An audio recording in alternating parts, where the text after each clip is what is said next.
Assalamu alaikum. Our today topic is the role of government in mixed economy. Question है कि mixed economy क्या है? Mixed economy is the mixture of socialistic and capitalistic economy. एक ऐसी economy कि जिसमें government और private sector दोनों एक्टिवली पार्टिसिपेट कर रहे होते हैं। गवर्नमेंट का रोल मार्केट इकोनॉमी की तरह महदूद नहीं होता। हमने मार्केट इकोनॉमी में ये पढ़ा था कि मार्केट इकोनॉमी एक ऐसी इकोनॉमी होती है कि जिसमें सारे डिसीजन डिमांड सप्लाई फोर्सेस कर रही होती हैं और सिर्फ प्राइवेट सेक्टर जो है वो एक्टिवली पार्टिसिपेट कर रहा होता है। गवर्नमेंट का रोल बहुत लिमिटेड होता है, जस्ट लॉ एंड ऑर्डर को मेंटेन रखना, लॉज बनाना और इस तरह की चीजें। लेकिन मिक्स्ड इकोनॉमी एक ऐसी इकोनॉमी होती है कि जिसमें गवर्नमेंट का रोल बहुत इम्पोर्टेंट होता है। गवर्नमेंट एज ए एम्प्लॉयर भी वर्क कर रही होती है, एज ए कंज्यूमर भी पार्टिसिपेट कर रही होती है और एज ए प्रोड्यूसर भी पार्टिसिपेट कर रही होती है। तो इस तरह से जो मिक्स्ड इकोनॉमी है उसमें गवर्नमेंट के 3 बेसिक रोल्स हैं: as a employer, as a consumer and as a producer. Question ये है कि एज ए एम्प्लॉयर वो क्या करती है? तो एज एम्प्लॉयर एम्प्लॉयर वो होता है कि जो हायरिंग करता है, जिसके अंडर बहुत सारी जो डिपार्टमेंट्स चलते हैं या कोई प्रोडक्शन एक्टिविटी चलती है या कोई और सर्विसेज प्रोवाइडिंग की फैसिलिटी होती है। तो एज ए एम्प्लॉयर गवर्नमेंट जो है वो बहुत सारी गुड्स एंड सर्विसेज को प्रोवाइड करती है और उसके लिए वो हायरिंग करती है। जैसे पाकिस्तान में एक कुछ नेशनल एजेंसीज हैं, फिर प्रोविंशियल एजेंसीज हैं, फिर लोकल एजेंसीज हैं। जितना एडमिनिस्ट्रेटिव काम है वो सारी ये एजेंसीज कर रही होती हैं। फिर इसी तरह से गवर्नमेंट इंटरप्राइजेस हैं, जैसे कि स्टील मिल है, जैसे कि पीआई है, जैसे कि रेलवे है। तो ये जो इसी तरह से पब्लिक हॉस्पिटल्स हैं, पब्लिक एजुकेशनल इंस्टीट्यूशंस हैं। तो वहाँ सब में कौन हायरिंग कर रहा होता है? वो गवर्नमेंट हायरिंग कर रही होती है और गवर्नमेंट के अंडर लोग काम कर रहे होते हैं। तो गवर्नमेंट जो है एज ए एम्प्लॉयर काम करती है। एज अ एम्प्लॉयर वो हायरिंग करती है और उनकी जो बेसिक सैलरीज होती हैं वो कौन दे रहा होता है? वो गवर्नमेंट दे रही होती है। इसी तरह से फिर गवर्नमेंट जो है वो एक स्टैंडर्ड सेट कर देती है। मसलन अगर गवर्नमेंट कहती है पाकिस्तान में कि ये आपका मिनिमम वेज रेट होगा, तो कम से कम गवर्नमेंट उस वेज रेट से कम वेज पर हायरिंग नहीं करेगी। तो ये एक स्टैंडर्ड सेट हो गया किसके लिए? प्राइवेट सेक्टर के लिए, कि प्राइवेट सेक्टर भी हायरिंग करते हुए इस स्टैंडर्ड को मेंटेन करे। इसी तरह क्वालिटी हो सकती है, इसी तरह जो जॉब की फैसिलिटीज में दीगर जो पर्क्स हैं वो हो सकते हैं। तो वो एक स्टैंडर्ड सेट कर देता है प्राइवेट सेक्टर के लिए और फिर प्राइवेट सेक्टर उस गवर्नमेंट सेक्टर से कंपेयर करके लोगों को हायर कर रहा होता है। फिर इसी तरह से इकोनॉमी पे क्या इम्पैक्ट है? तो खास तौर पे जैसे हमारे यहाँ कोरोना था, तो कोरोना के पीरियड में बाकी सारा जो प्राइवेट सेक्टर है, जैसे ही प्रोडक्शन एक्टिविटी रुकी तो प्राइवेट सेक्टर ने अपने एम्प्लॉइज को फायर कर दिया, डाउन साइजिंग हो गई। क्योंकि प्रोडक्शन एक्टिविटी नहीं हो रही थी, तो जो प्राइवेट सेक्टर है वो लोगों की सैलरीज नहीं दे पा रहा था। ऐसे वक्त में गवर्नमेंट ने अपने जो एम्प्लॉइज थी उनको सैलरीज दी ताकि ये जो इकोनॉमिक एक्टिविटी है ये चलती रहे। तो पहला रोल मिक्स्ड इकोनॉमी में गवर्नमेंट का क्या हुआ? वो एज अ एम्प्लॉयर जो है वो पार्टिसिपेट करती है। फिर गवर्नमेंट जो है, अच्छा इसमें कुछ चैलेंजेस भी होते हैं।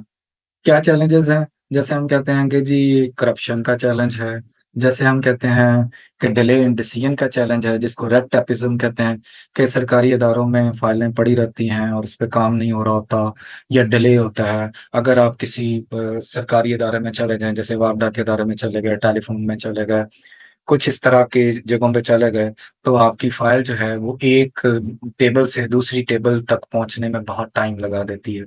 तो इस तरह के चैलेंजेस का सामना है। यानी यहाँ पर एक क्वेश्चन है और वो है कि एफिशिएंसी का क्वेश्चन, कि जो गवर्नमेंट इंस्टीट्यूशंस हैं वो उतने एफिशिएंट नहीं होते जितने के प्राइवेट ऑर्गेनाइजेशंस होती हैं। तो इन चैलेंजेस का भी सामना होता है एज अ एम्प्लॉयर गवर्नमेंट। फिर एज ए कंज्यूमर गवर्नमेंट का रोल क्या है कि गवर्नमेंट गवर्नमेंट एक जो मेजर जो कंजम्पशन है वो करती है। जैसे हमने कहा था कि एग्रीगेट डिमांड में सी प्लस आई प्लस जी प्लस एक्स माइनस एम होता है, यानी टोटल जो एग्रीगेट डिमांड होती है वो कंजम्पशन, इन्वेस्टमेंट, गवर्नमेंट स्पेंडिंग और नेट एक्सपोर्ट्स पे बेस करती है। तो ये वाला जो पार्ट है ये गवर्नमेंट का है। अब ये कई इकोनॉमीज में एक मेजर पार्ट है कि गवर्नमेंट जो स्पेंडिंग करती है वो मेजर स्पेंडिंग करती है। अगर ये गवर्नमेंट मेजर स्पेंडिंग करेगी तो इस पे इफेक्ट आएगा। इस पे इफेक्ट आएगा तो आपकी मार्केट्स पे, आपकी प्राइसेस पे इफेक्ट आएगा। जैसे कि हम ये देख सकते हैं, सपोज ये एक लॉन्ग रन एग्रीगेट सप्लाई है, ये शॉर्ट रन एग्रीगेट सप्लाई है, ये एग्रीगेट डिमांड है। तो अगर एग्रीगेट डिमांड बढ़ जाए तो इकोनॉमी पे क्या इफेक्ट आता है? तो इसका मतलब यह है कि एग्रीगेट डिमांड के बढ़ने से आपका ये जो ग्राफ है ये लेफ्ट, ये राइटवर्ड शिफ्ट हो गया। ये राइटवर्ड शिफ्ट हुआ तो उसकी वजह से जो प्राइस लेवल है वो आपका ऊपर चला गया।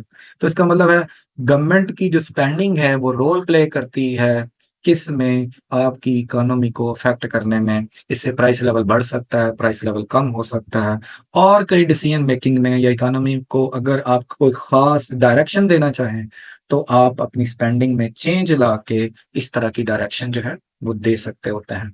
फिर इसमें है कि आप किसी खास इंडस्ट्री को प्रमोट कर सकते हैं। मसलन आजकल सोलर है, तो अगर सोलर गवर्नमेंट खुद खरीदना शुरू कर दे, यानी जितने पब्लिक इंस्टीट्यूशंस हैं, कॉलेजेस हैं, हॉस्पिटल्स हैं, स्कूल्स हैं, अगर वहां पे सोलर सिस्टम जो है वो लगा दिया जाए ताकि बिजली की बचत हो सके, बिल्स कम हो सकें, तो क्या होगा? तो गवर्नमेंट एक मेजर पार्टी की तौर पे सामने आएगी। और इससे क्या होगा कि जैसे आजकल कह रहे हैं कि जी सोलर इंडस्ट्री बहुत सारा जो प्लेट्स हैं वो आ चुकी हैं जिससे वो सोलर वाले उनकी प्राइसेस बहुत डाउन जाती जा रही हैं। तो अगर गवर्नमेंट का काम होता है कि उसको मेंटेन करना है तो गवर्नमेंट खुद खरीद सकती है किसी भी। जैसे आजकल एक और चीज है कि वीट है।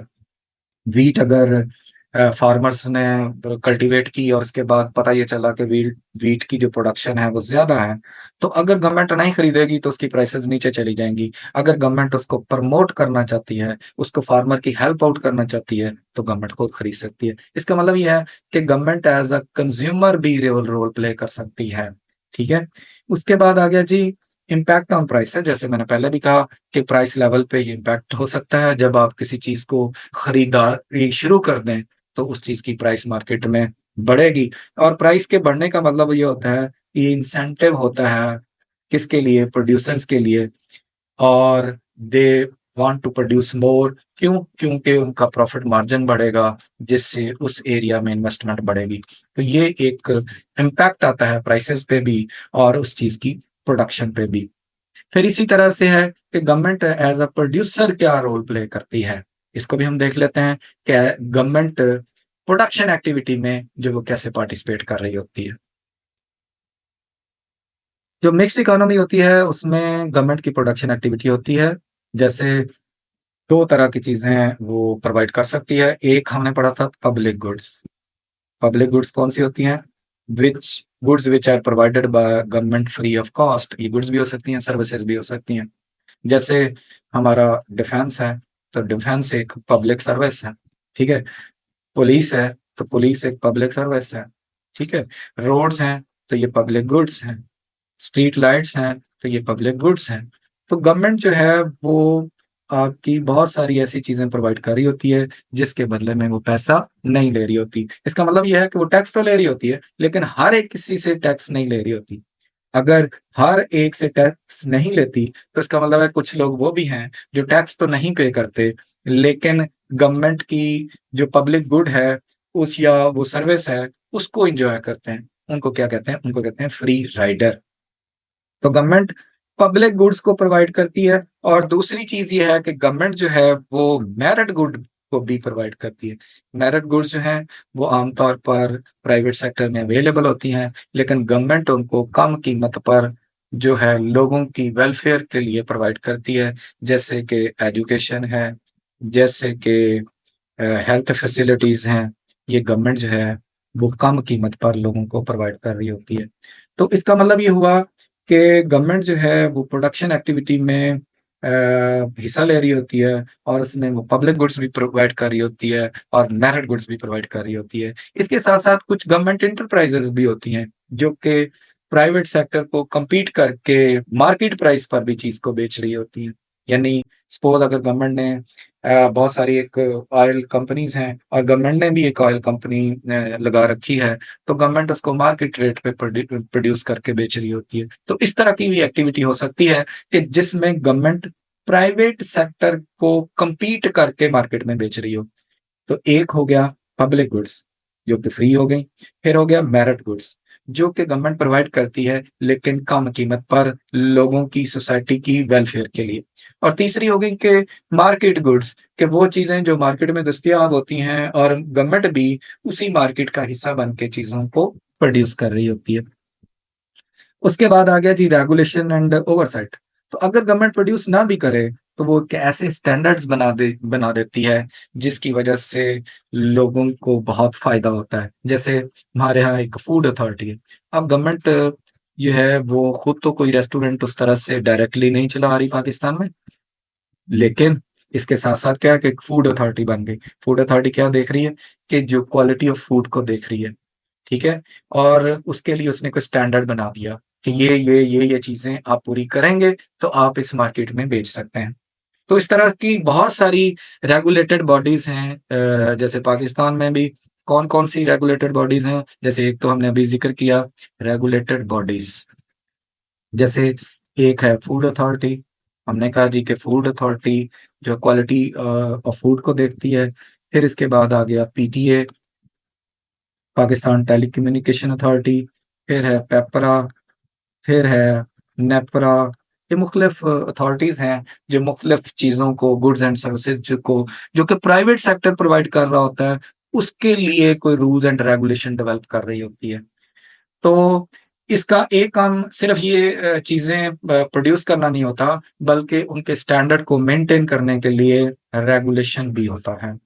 फिर तीसरी चीज़ आ गई प्रमोटिंग इनोवेशन। समटाइम्स गवर्नमेंट जो है वो टेक्नोलॉजी प्रोवाइड कर रही होती है, इनोवेशंस दे रही होती है, रिसर्च एंड डेवलपमेंट पे खर्चा कर रही होती है। मसलन हमारे यहाँ ये सपोज़ आप कह दें जी2, जी3, जी4 तो ये कहाँ से किसने प्रोवाइड किया? इसके पीछे कौन है? जी5 के पीछे या जी4 के पीछे? तो ये गवर्नमेंट है। तो गवर्नमेंट समय जैसे अभी भी गवर्नमेंट डिसाइड कर रही है कि स्किल डेवलपमेंट के लिए बहुत सारे बच्चों को फ्री या बहुत कम कीमत पर जो है वो स्किल सिखाई जाए ताकि ताकि जो टेक्नीक है चीज़ों की वो बेहतर हो, टेक्नोलॉजी आए, लोगों की स्किल्स डेवलप हों, तो ये एक्चुअली इनोवेशन को प्रमोट कर रही होती है गवर्नमेंट। फिर इसके बाद है पब्लिक प्राइवेट पार्टनरशिप। असल में जो मार्केट इकोनॉमी है, उसका एक ड्रॉबैक ये था कि उसमें जो प्राइवेट सेक्टर है वो बहुत एक्सप्लॉइट करता है। और सोशलिस्टिक इकोनॉमी का एक ड्रॉबैक ये था कि जो पब्लिक सेक्टर होता है वो इनएफिशिएंट होता है। तो ये जो मॉडल है प्राइवेट पब्लिक पार्टनरशिप का, इसमें ये है कि प्राइवेट सेक्टर की आप एक्सपर्टीज़ लें और गवर्नमेंट उसमें इन्वेस्ट करे और दोनों मिलकर इस दोनों के जो डिसएडवांटेज है या डीमेरिट है, इनएफिशिएंसी का और एक्सप्लॉइटेशन का, दोनों को मिनिमम करके एक अच्छा एफिशिएंट बिज़नेस एनवायरनमेंट दिया जाए। तो प्राइवेट पार्टनरशिप पर भी बहुत सारे अब काम शुरू हो गए हुए हैं। पाकिस्तान में भी अगर हम देखें तो बहुत सारी चीज़ें ऐसी हैं कि जिसमें गवर्नमेंट और प्राइवेट सेक्टर मिलकर किसी डिफरेंट गुड्स और सर्विसेज़ को प्रोवाइड कर रही है। तो ये गवर्नमेंट का रोल था एज़ अ प्रोड्यूसर। फिर ये है कि गवर्नमेंट का जो रीच क्या है, गवर्नमेंट किस लेवल पर अपनी सर्विसेज़ को प्रोवाइड करती है। तो गवर्नमेंट लोकल लेवल से लेके ग्लोबल तक सब लेवल्स पे गवर्नमेंट जो है वो इकोनॉमिक एक्टिविटी में हिस्सा भी ले रही होती है और अपनी सर्विसेज भी दे रही होती है और गाइडेंस भी दे रही होती है। तो गवर्नमेंट की जो रीच है वो लोकल लेवल पे भी है, नेशनल लेवल पे भी है और इंटरनेशनल लेवल पे भी है। लोकल लेवल पे जैसे वो इंफ्रास्ट्रक्चर में पैसा लगाती है, आप देखें कि जो रूरल एरियाज़ हैं वहाँ पे जो रोड्स हैं, गलियाँ हैं, वहाँ पे काम हो रहा होता है। कोई वहाँ पे स्कूल्स, कॉलेजेस बन रहे होते हैं, वहाँ पे कोई रूरल हेल्थ सेंटर बन रहे होते हैं। तो ये इंफ्रास्ट्रक्चर में जो लोकल गवर्नमेंट जिनका डायरेक्ट लोगों से राब्ता होता है, तो उनके जो मसाइल होते हैं, उसके अकॉर्डिंग जो है वो गवर्नमेंट स्पेंडिंग कर रही होती है। फिर समटाइम्स गवर्नमेंट जो है वो एक ज़ोन बना देती है, कुछ रेगुलेशन दे देती है। मसलन अगर आप जाएँ कि स्वात में जो रिवर है उसके कितने जो डिस्टेंस पे आप कोई कमर्शियल एक्टिविटी कर सकते हैं, तो ये रेगुलेशन किसने बनाया? कितने जो डिस्टेंस पे कोई शॉप हो सकती है, रेस्टोरेंट्स हो सकते हैं, होटल्स हो सकते हैं, तो ये एक रेगुलेशन दे दिया, एक बेसिक फ्रेमवर्क दे दिया। तो इस तरह मुख्तलिफ एरियाज़ में गवर्नमेंट ज़ोन भी बना देती है, कुछ रेगुलेशन स्ट्रेटजीज़ भी दे देती है, कुछ रिस्ट्रिक्शंस भी लगा देती है, कुछ रूल्स एंड रेगुलेशंस और लॉज़ भी बना देती है। तो ये जो लोकल लेवल की गवर्नमेंट कर रही होती है। फिर है कि सपोर्ट लोकल बिज़नेस, कि आप लोकल बिज़नेस को सपोर्ट करने के लिए कुछ एडिशनल स्ट्रेटजीज़ दे सकते हैं। गवर्नमेंट वहाँ पर कोई इस तरह का जैसे हम कहते हैं कि गवर्नमेंट ने कुछ वोकेशनल इंस्टीट्यूशन बना दिए किसी खास इलाके में, कि वहाँ पर कुछ लोगों की स्किल थी किसी खास एरिया में, तो गवर्नमेंट ने उसको गाइडेंस दे दी। या गवर्नमेंट ने वहाँ पर एंटरप्रेन्योरशिप का जो स्किल्स हैं, वो उसकी कोई ऐसे इदारे बना दिए कि जहाँ पे लोग आके ये सीख सकें कि वो अपना काम कैसे स्टार्ट कर सकते हैं। तो इस तरह की जो सपोर्ट है, वो लोकल लेवल पे होती है। फिर इसी तरह कम्युनिटी सर्विसेज हो सकती हैं, जैसे कोई सैनिटेशन है, जैसे कोई वेस्ट मैनेजमेंट है, जैसे कोई और इस तरह की चीज़ें हो सकती हैं कि लोकल लेवल पे एम्प्लॉयमेंट जनरेशन हो सकती है। तो ये भी एक लोकल गवर्नमेंट जो है वो कर रही होती है। नेशनल लेवल पे गवर्नमेंट एक तो इकोनॉमिक पॉलिसीज़ बनाती है।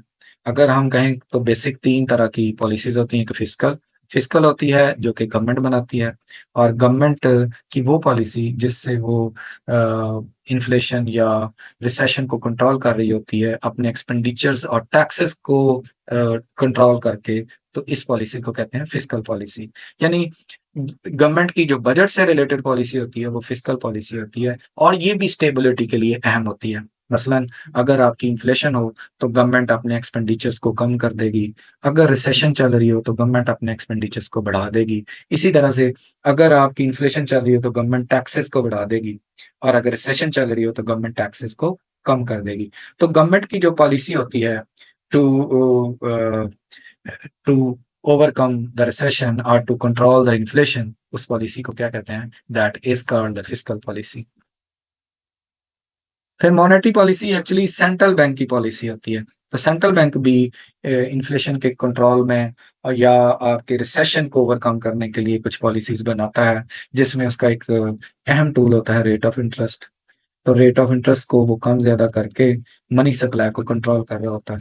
तो अगर इकोनॉमी में जो है रिसेशन चल रही हो, रिसेशन जैसे कि बहुत डाउन टर्न चल रहा हो, जैसे कोरोना में हमारा था, तो गवर्नमेंट रेट जो सेंट्रल बैंक है वो रेट ऑफ इंटरेस्ट को कम कर देगा, ताकि एग्रीगेट डिमांड जो है वो बढ़े और इकोनॉमिक एक्टिविटी जनरेट हो। तो ये एक एक्सपेंशनरी मॉनेटरी पॉलिसी है। और अगर मुल्क में बहुत ज़्यादा महंगाई चल रही हो, तो जो सेंट्रल बैंक है वो रेट ऑफ इंटरेस्ट को बढ़ा देगा, ताकि मनी सप्लाई कम हो और उसकी वजह से जो प्राइस लेवल है वो कम हो सके। तो गवर्नमेंट की पॉलिसीज में जो नेशनल लेवल की पॉलिसीज हैं उसमें फिस्कल भी है, मॉनेटरी भी है, ट्रेड पॉलिसी भी है, कि गवर्नमेंट के जो मुख्तलिफ इकोनॉमीज के साथ एग्रीमेंट्स होते हैं उस पे ये बेस करती है। तो अगर गवर्नमेंट जो है वो के एग्रीमेंट्स ज़्यादा होंगे, तो आपकी इकोनॉमी को उसका फ़ायदा होगा।